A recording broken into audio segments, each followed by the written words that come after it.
சரியா பிடிக்கணும். அதை பிடிச்சாங்க அப்படின்னு சொன்னால் அதுக்கப்புறம் எந்த விதமான பாதுகாப்பும் கிடைக்காதுன்றது தான் என்னுடைய கருத்து சிவா. ஸோ அதுக்கு இன்வெஸ்டிகேஷனை ரொம்ப சுகராக பண்ணணும். நல்ல டேலண்டடான அதிகாரிகளை வச்சு இந்த இன்வெஸ்டிகேஷனை கொண்டு போயிட்டு முதல்ல எவிடன்ஸை பக்காவாக பண்ணணும். இந்த இடி மாதிரி அப்படியெல்லாம் விட்டுட்டு அப்படி இருந்தாங்கன்னா சரிப்பட்டு வராது.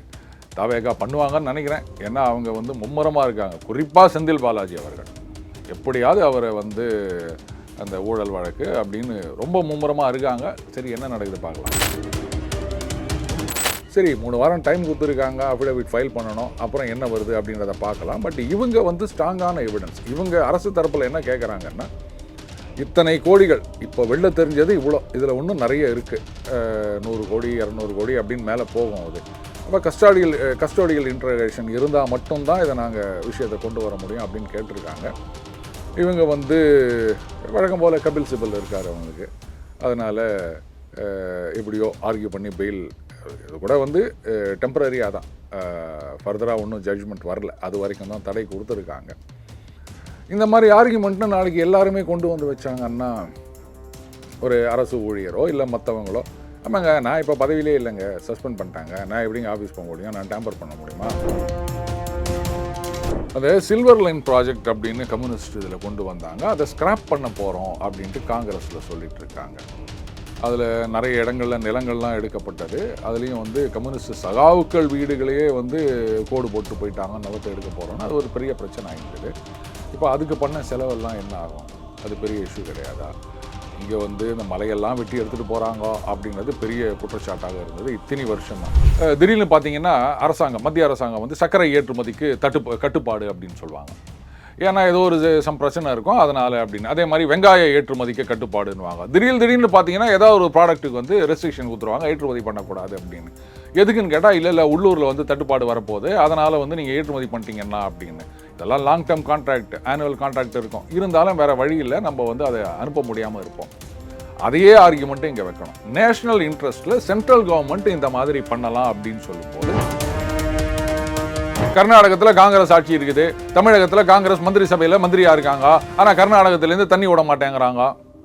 இது நம்மளுடைய உரிமை, லாயர் ரிப்பேரியன் ஸ்டேட் அப்படின்னு. கனிம வளங்கள் அப்படின்றது உங்கள் உரிமை கிடையாது. உங்கள் மலையெல்லாம் உடைச்சி எங்களுக்கு கொடுக்கணும் அப்படின்னு யாரும் கிளைம் பண்ண முடியாது. ஏன்னா மலை அப்படின்றது பர்மனன்ட் ஸ்ட்ரக்சர்.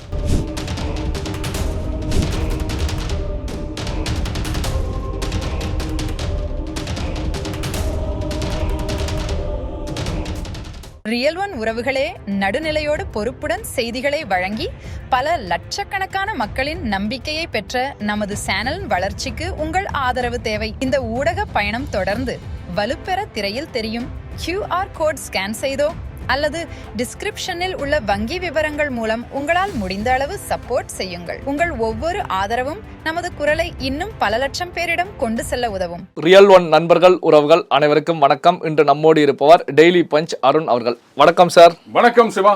இப்போ செந்தில் பாலாஜி விவகாரத்தை பொறுத்த வரைக்கும் சுப்ரீம் கோர்ட்டில் முன்ஜாமீன் கொடுக்கப்பட்டிருக்குது. பல நிபந்தனைகள் கண்டிஷன்கள் போடப்பட்டு முன்ஜாமீன் கொடுக்கப்பட்டிருக்கு. இதை எப்படி பார்க்குறீங்க? இந்த ஆர்குமெண்ட்ஸ் எல்லாம் பார்த்தேன் நான், லைவ்ல அதை போட்டுருந்தாங்க. அதில் அவர் என்ன சொல்கிறாரு, இந்த மாதிரி டாக்குமெண்ட்ஸ் பேஸ்டு தான், டாக்குமெண்ட்ஸ்லாம் அரசாங்கத்தின் வசம் இருக்கின்றது. இப்போ இவர் அமைச்சரும் கிடையாது, இவங்க கட்சி ஆட்சியிலையும் இல்லை, அதனால் டேம்பர் பண்ணுறதுக்கான எந்த ஒரு வாய்ப்பும் கிடையாது. அதுக்கப்புறம் இந்த விட்னஸ் அவங்கள இன்ஃப்ளூயன்ஸ் பண்ணுறதுக்கோ இல்லை த்ரெட்டன் பண்ணுறதுக்கோ வாய்ப்பு கிடையாது அப்படின்னு. ஆனால் இது பல கேள்விகளை எழுப்புகின்றது. ஒருத்தர் ஆட்சியில் இருந்தால் தான் அவர் இன்ஃப்ளூயன்ஸ் பண்ண முடியும் அப்படின்றத நம்ம ஏற்றுக்க முடியுமா? ஆட்சியில் இல்லாமல் பதவியில் இல்லாமல் எத்தனையோ பேர் சாட்சிகளை பிற சாட்சிகளாக மாற்றினதெல்லாம் நம்ம நிறைய பார்த்துருக்கோம். அது வடக்கில் கூட நம்ம நிறைய கேஸ் பார்த்துருக்கோம். சில பேர் கட்சியிலையும் இல்லை, ஒன்றும் இல்லை, எல்லாத்தையும் ஒதுக்கிட்டாங்க. இருந்தாலும் அவங்க ஒரு த்ரெட் அப்படின்னு சொல்லிட்டு அவங்களுக்கு பெயில் கொடுக்க முடியாத நிறைய கேசஸில் நம்ம பார்த்துருக்கோம். சரி, 3 வாரம் டைம் கொடுத்துருக்காங்க, அஃபிடவிட் ஃபைல் பண்ணணும், அப்புறம் என்ன வருது அப்படின்றத பார்க்கலாம். பட் இவங்க ஸ்ட்ராங்கான எவிடன்ஸ். இவங்க அரசு தரப்பில் என்ன கேட்குறாங்கன்னா, இத்தனை கோடிகள் இப்போ வெளில தெரிஞ்சது இவ்வளோ, இதில் இன்னும் நிறைய இருக்குது, 100 கோடி 200 கோடி அப்படின்னு மேலே போகும். அது அப்போ கஸ்டோடியல் இன்ட்ரகேஷன் இருந்தால் மட்டும்தான் இதை நாங்கள் விஷயத்தை கொண்டு வர முடியும் அப்படின்னு கேட்டிருக்காங்க. இவங்க வழக்கம் போல் கபில் சிபல் இருக்கார் அவங்களுக்கு. அதனால் எப்படியோ ஆர்கியூ பண்ணி பெயில் இது கூட வந்து டெம்பரரியாக தான், ஃபர்தராக ஒன்றும் ஜட்ஜ்மெண்ட் வரல, அது வரைக்கும் தான் தடை கொடுத்துருக்காங்க. இந்த மாதிரி ஆர்கியூமெண்ட்னு நாளைக்கு எல்லாருமே கொண்டு வந்து வச்சாங்கன்னா, ஒரு அரசு ஊழியரோ இல்லை மற்றவங்களோ, ஆமாங்க நான் இப்போ பதவியிலே இல்லைங்க, சஸ்பெண்ட் பண்ணிட்டாங்க, நான் எப்படிங்க ஆஃபீஸ் போக முடியும், நான் டேம்பர் பண்ண முடியுமா அப்படின்னு இந்த ஆர்கியூமெண்ட்டை வச்சாங்கன்னா என்ன பண்ணுவாங்கன்னு தெரியல. அஃப்கோர்ஸ் இது வந்து கேஸ் பை கேஸ் பேசிஸ், 3 வாரம் கழிச்சு என்ன வருதுன்றதை பார்ப்போம். பட் அவரை விசாரிக்கிறது அப்படின்றத விட என்னை பொறுத்த வரைக்கும் இது வந்து பியூர்லி பேஸ்ட் ஆன் டாக்குமெண்ட்ஸ் அப்படின்னும் போது அந்த அதிகாரிகள்லாம் வேறு நிறைய இருக்காங்க, ரிட்டையர் ஆன அதிகாரிகள், அது இது அப்படின்னு எங்கேயாவது ஒரு ஓட்டை இருக்கும், அதை சரியாக பிடிக்கணும். அதை பிடிச்சாங்க அப்படின்னு சொன்னால் அதுக்கப்புறம் எந்த விதமான பாதுகாப்பும் கிடைக்காதுன்றது தான் என்னுடைய கருத்து சிவா. ஸோ அதுக்கு இன்வெஸ்டிகேஷனை ரொம்ப சுகராக பண்ணணும், நல்ல டேலண்டடான அதிகாரிகளை வச்சு இந்த இன்வெஸ்டிகேஷனை கொண்டு போயிட்டு முதல்ல எவிடன்ஸை பக்காவாக பண்ணணும். அந்த இடி மாதிரி அப்படியெல்லாம் விட்டுட்டு அப்படி இருந்தாங்கன்னா சரிப்பட்டு வராது.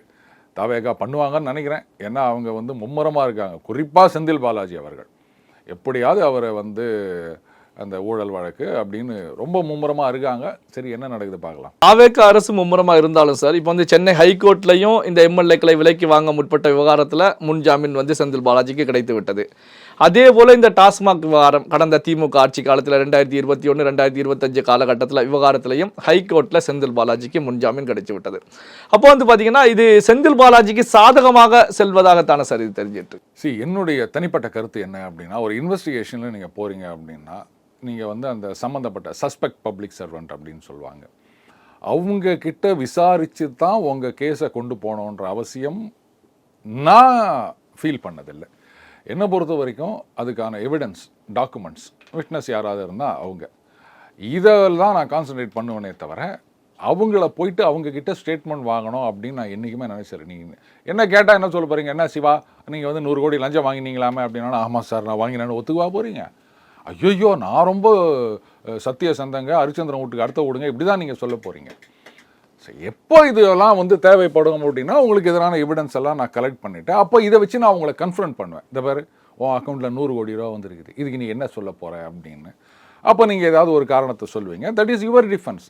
என்னை பொறுத்த வரைக்கும் அதுவும் நான் தேவையில்லைன்னு சொல்லுவேன். உங்களை நான் கன்ஃபரண்ட் பண்ண வேண்டிய அவசியமே கிடையாது.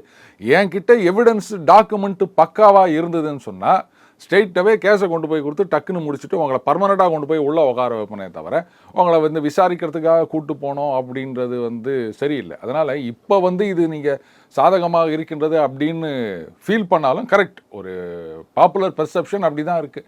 எனக்கு போகிற இடத்துலலாம் அவருக்கு பெயில் கொடுத்துட்றாங்க, இப்போ வந்து அந்த டெய்லி போலீஸ் ஸ்டேஷனில் சைன் பண்ணோம்ல அதிலிருந்து விலக்களிக்க வேண்டும் அப்படின்னு வேறு ஏதோ கேட்டிருக்காங்க போல இருக்குது. அப்போ எல்லாமே கிடைக்குது, அப்போ ஒன்றுமே கேஸே இல்லையானா இதுதான் நான் சொல்கிறது.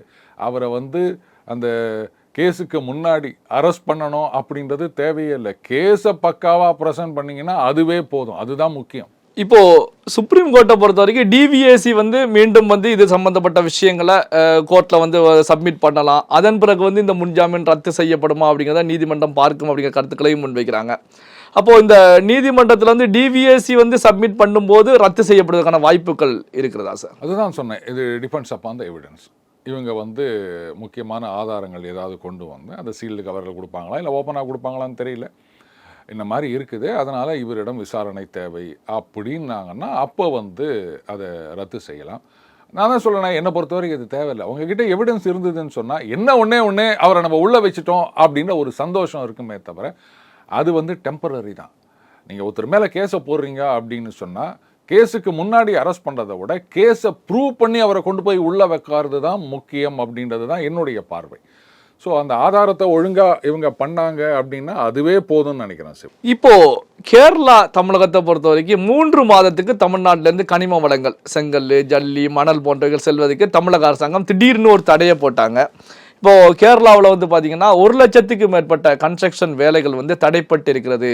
குறிப்பாக வந்து பார்த்தீங்க அப்படின்னா ரயில்வே கட்டுமான பணிகள் 20,000 கோடி வரைக்கும் இருக்கக்கூடிய ஒரு ரயில்வே கட்டுமான பணிக்கு 20,000 கோடி வரைக்கும் ஆபத்து ஏற்பட்டிருக்கிறது அப்படிங்கிற செய்திகள் வெளியாக இருக்கு. இதை எப்படி சார் பார்க்குறீங்க?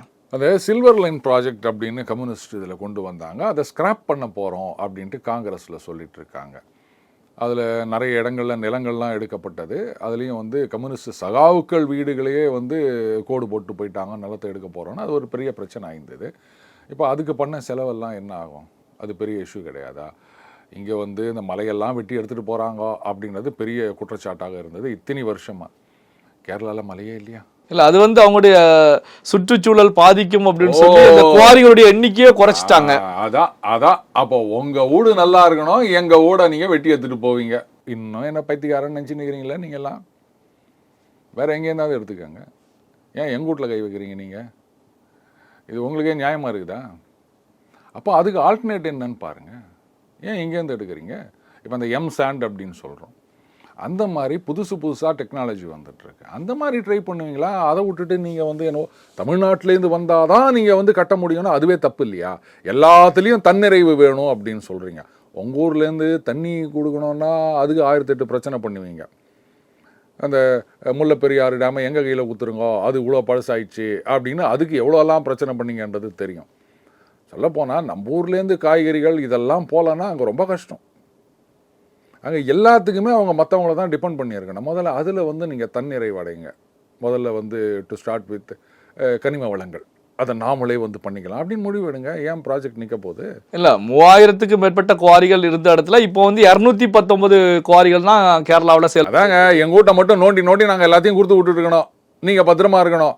அப்புறம் இங்கே எல்லாமே காணாமல் போன பிறகு அப்போ எங்கள் சுற்றுச்சூழல் நாசமாக போனால் உங்களுக்கு ரொம்ப சந்தோஷமா? இங்கே விற்கிறாங்க, அங்கே வாங்குறாங்க. அதனால தான் நாங்கள் விற்கக்கூடாதுன்னு சொல்கிறோம். எங்களுக்கும் சுற்றுச்சூழல் மேலே கொஞ்சம் அக்கறை இருக்குது. இல்லை இத்தனை வருஷமாக இல்லை, இப்போ இருக்குது. அது என்னப்பா? அதான் கேள்வி உருவாயிட்டு இருக்கு. கடந்த காலத்தில் ஆட்சியாளர்கள் இது போன்ற முடிவுகளை எடுக்கல. இப்போ வந்து 3 மாதம் அப்படிங்கிற நிலையில தாவேக்கா வந்து திடீர்னு ஒரு உத்தரவை போட்டிருக்காங்க. முதல்ல இதுவே வந்து அவங்க சும்மா இருப்பாங்களா இல்லை கோர்ட்டுக்கு போவாங்களா அப்படின்றது எனக்கு தெரியல. அது இன்னொரு பக்கம். இது எங்கள் மாநிலத்துக்கு இது வந்து அவசியம். சரி, நான் இப்போ இந்த மாதிரி ஒருவேளை கேரளா அரசாங்கம் கோர்ட்டுக்கு போகிறாங்கன்னு வச்சுக்கோங்களேன். அப்போ இப்படி நம்ம ஆர்கியூ பண்ணலாம். திடீர்னு பார்த்தீங்கன்னா மத்திய அரசாங்கம் வந்து சர்க்கரை ஏற்றுமதிக்கு கட்டுப்பாடு அப்படின்னு சொல்லுவாங்க. ஏன்னா ஏதோ ஒரு சம் பிரச்சனை இருக்கும் அதனால் அப்படின்னு. அதே மாதிரி வெங்காய ஏற்றுமதிக்கு கட்டுப்பாடுன்னுவாங்க. திடீர்னு பார்த்தீங்கன்னா ஏதாவது ஒரு ப்ராடக்ட்டுக்கு வந்து ரெஸ்ட்ரிக்ஷன் கொடுத்துருவாங்க, ஏற்றுமதி பண்ணக்கூடாது அப்படின்னு. எதுக்குன்னு கேட்டால் இல்லை உள்ளூரில் வந்து தட்டுப்பாடு வரப்போகுது, அதனால் வந்து நீங்கள் ஏற்றுமதி பண்ணிட்டீங்கன்னா அப்படின்னு. இதெல்லாம் long term contract, annual contract இருக்கும். இருந்தாலும் வேறு வழியில் நம்ம வந்து அதை அனுப்ப முடியாமல் இருப்போம். அதையே ஆர்கியூமெண்ட்டு இங்கே வைக்கணும். நேஷனல் இன்ட்ரெஸ்ட்டில் சென்ட்ரல் கவர்மெண்ட் இந்த மாதிரி பண்ணலாம் அப்படின்னு சொல்லும்போது ஒரு ஸ்டேட்டோட இன்ட்ரெஸ்ட்டில் அந்த ஸ்டேட் ஏன் பண்ணக்கூடாது, கனிம வளங்களுக்கு வெளில எடுத்துகிட்டு போகிறதுக்கு ஏன் தடை கொடுக்கக்கூடாது அப்படின்னு அந்த பேரல் பிரசிடென்ஸை கோட் பண்ணி ஒருவேளை அவங்க கோர்ட்டுக்கு போனாங்கன்னா நம்ம ஆர்கியூமெண்ட்டை வைக்கலாம் அப்படின்னு நினைக்கிறேன். பார்க்கலாமே, இன்ட்ரெஸ்டிங்காக தான் இருக்குது. இதுலேருந்து தெரியுது இல்லையா, அங்கே கம்யூனிஸ்டாக இருந்தாலும் சரி, காங்கிரஸாக இருந்தாலும் சரி, அவங்க உறுதியாக இருக்காங்க கேரளாவில். அவங்க சுற்றுச்சூழல் பாதிக்கப்படக்கூடாது, நம்ம மாநிலம் நல்லா இருக்கணும், நம்ம மக்கள் நல்லா இருக்கணும் அப்படின்னு. ஆனால் இங்கே இதுவரை இருந்த யாருக்கும் அந்த அக்கறை இல்லை. இதுக்கு மேலே நான் ஏதாவது சொல்லணுமா? இப்போ கேரளா முதலமைச்சர் சதீசன் அவர்களை பொறுத்த வரைக்கும் தமிழக அரசாங்கத்துக்கு இந்த விஷயத்தில் வந்து ஒரு தளர்வு வேண்டும் அப்படின்னு சொல்லி கடிதம் எழுதியிருப்பதாக. கொடுக்க முடியாதுங்க, கொடுக்க முடியாது. என்ன பண்ணுவேன்? அப்போ கேரளாவுக்கும் இப்போ தமிழ்நாட்டில் வந்து பார்த்தீங்கன்னா காங்கிரஸ் தாவேக்கா அரசுல மினிஸ்ட்ரியில் வந்து இருந்துகிட்டு இருக்காங்க. கேரளாவிலையும் காங்கிரஸ் ஆட்சி தான் நடந்துகிட்டு இருக்கு. அப்போ காங்கிரஸ் எப்படி புரிந்து கொள்வது சார்? கர்நாடகத்தில் காங்கிரஸ் ஆட்சி இருக்குது, தமிழகத்தில் காங்கிரஸ் மந்திரி சபையில் மந்திரியா இருக்காங்க. ஆனால் கர்நாடகத்திலேருந்து தண்ணி விட மாட்டேங்கிறாங்க. இது வந்து நம்மளுடைய உரிமை, லாயர் ரிப்பேரியன் ஸ்டேட் அப்படின்னு. கனிம வளங்கள் அப்படின்றது உங்கள் உரிமை கிடையாது. உங்கள் மலையெல்லாம் உடைச்சி எங்களுக்கு கொடுக்கணும் அப்படின்னு யாரும் கிளைம் பண்ண முடியாது. ஏன்னா மலை அப்படின்றது பர்மனன்ட் ஸ்ட்ரக்சர். அது வந்து இந்த ஊர்லேருந்து அந்த ஊர் வழியாக பாய்ந்து ஓடக்கூடியது கிடையாது. புரியுதா? அப்போ இதை உடைச்சி கொடுக்கணும்னு யாரும் கேள்வி கேட்க முடியாது. கொடுக்க வேண்டிய தண்ணியே அங்கே இருக்கிற காங்கிரஸ் கொடுக்க மாட்டுது. அப்போ கொடுக்க வேண்டாத, கொடுக்க தேவையில்லாத கனிம வளத்தை நான் எது கொடுக்கணும் அப்படின்னு ஒரு பதில் சொல்லிட்டு போயிட்டே இருங்க. அப்போ தாவேக்கா அரசாங்கம் எடுக்கக்கூடிய ஸ்டாண்டை வந்து எப்படி சார் புரிந்து கொள்வது? கேரளா, கர்நாடகா, தமிழகம் எப்படி புரிந்து கொள்வது? சரி, இந்த விஷயத்தில் தமிழக நலனுக்காக அவங்க ஸ்டாண்டு எடுத்திருக்காங்க. அப்போ கர்நாடகத்தில் இருக்க காங்கிரஸ் வந்து அவங்க நலனுக்காக முடிவெடுப்பாங்க, கேரளத்தில் இருக்க காங்கிரஸ் அவங்க நலனுக்காக முடிவெடுப்பாங்க. ஆனால் தமிழ்நாட்டில் இருக்க காங்கிரஸோ இல்லை மற்ற கட்சிகளோ வந்து மற்ற மாநிலங்களுக்காகவே முடிவெடுக்கணுமா? எந்த சட்டத்தில் எழுதியிருக்குது இந்த மாதிரி? சரி, இவ்வளோ சொல்கிறாங்களே. அண்ணன் துரைமுருகன் ஒரு தடவை சொன்னார், வேலூர்லேருந்து பாலாறு தண்ணி சென்னை கொண்டு வரணும் போது ஒரு சொட்டு தண்ணி அனுப்ப மாட்டோம் அப்படின்னு சொன்னார். தமிழ்நாட்டுக்குள்ளே தானே சார் வேலூர்? அவரை போய் கேளுங்க, ஏங்க இந்த மாதிரி சொன்னீங்க அப்படின்னு. அவர் தான் சொன்னார். இதில் வந்து மற்ற மாநிலத்தை பற்றி நம்ம கேட்டுனுக்கிறோம். ஒரு ஸ்டேட்லேயே ஒரு டிஸ்ட்ரிக்ட்லேருந்து இன்னொரு டிஸ்ட்ரிக்ட்லேயே தண்ணி விட மாட்டோம்னு சொன்னார் அவர். அப்படி இருந்துச்சா ஒரு ஸ்டேட்லேருந்து இன்னொரு ஸ்டேட்டுக்கு வந்து கனிம வளத்தை கொண்டு போகிறத நான் பார்த்துட்டு சும்மா இருக்க முடியுமா? இந்த 3 மாதம் அப்படின்றத பர்மனெண்ட்டாக பேன் கொண்டு வாங்க, அதுதான் கரெக்ட். பல்வேறு முக்கியமான தகவல்கள், செய்திகளை நம்முடைய உறவுகளுடன் பகிர்ந்து கொண்டதற்கு நன்றி சார். நன்றி சிவா. உங்கள் பிசினஸ் இன்னும் அதிக மக்களை சென்றடைய வேண்டுமா? இன்றைய டிஜிட்டல் உலகில் சரியான ப்ரமோஷன் தான் வெற்றியின் முதல் படி. தமிழகம் முழுவதும் பல லட்சக்கணக்கான பார்வையாளர்களை தினமும் சென்றடையும் ரியல் ஒன் யூடியூப் சேனல்களில் உங்கள் பிசினஸ் இனி எல்லோரும் அறியட்டும். குறைந்த செலவில் அதிக ரீச். உங்கள் பிராண்டுக்கு நம்பிக்கையும் வளர்ச்சியும் சேர்க்க இன்றே எங்களை தொடர்பு கொள்ளுங்கள். 9280087164